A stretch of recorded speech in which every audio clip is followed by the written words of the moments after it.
ಪಾಕಿಸ್ತಾನ ಬದುಕಬೇಕು ಅಂದರೆ ಭಾರತದ ಕಾಲಿಡಿಬೇಕು. ಭಾರತ ಈಗ ಜಗತ್ತಿಗೆ ಬಾಸ್ ಆಗೋ ಹತ್ರ ಮುನ್ನುಗ್ಗುತ್ತಿದೆ.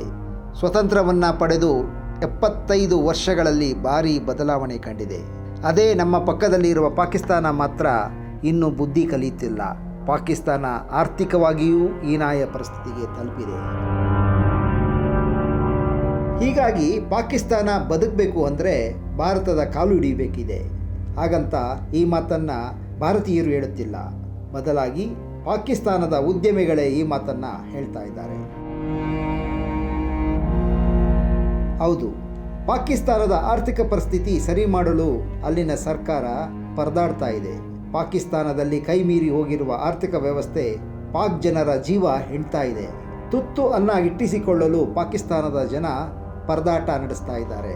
ಹೀಗಿದ್ದಾಗ ಪಾಕಿಸ್ತಾನ ತನ್ನ ವ್ಯಾಪಾರ ಮತ್ತು ವಹಿವಾಟು ಸರಿ ಮಾಡಿಕೊಳ್ಳಬೇಕಿದೆ.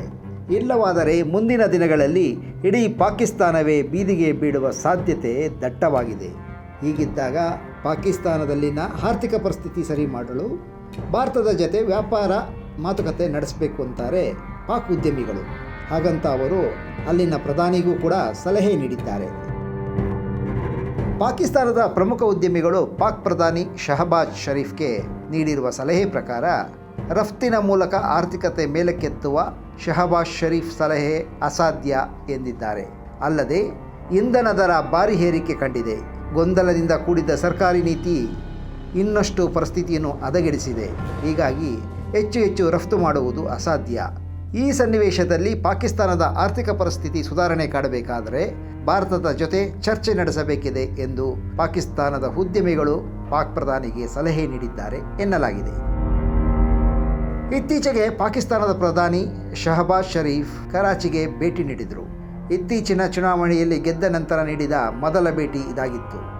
ಕರಾಚಿಗೆ ಭೇಟಿ ನೀಡಿದ ಪ್ರಧಾನಿ ಶರೀಫ್ ಉದ್ಯಮಿಗಳ ಜೊತೆ ಮಾತುಕತೆ ನಡೆಸಿದರು. ಇದೇ ವೇಳೆ ಭಾರತದ ಜೊತೆಯಲ್ಲಿ ಸಂಬಂಧ ಸುಧಾರಣೆ ಮಾಡಿಕೊಳ್ಳಿ ಎಂಬ ಸಲಹೆ ಉದ್ಯಮಿಗಳಿಂದ ಬಂತು ಎನ್ನಲಾಗಿದೆ.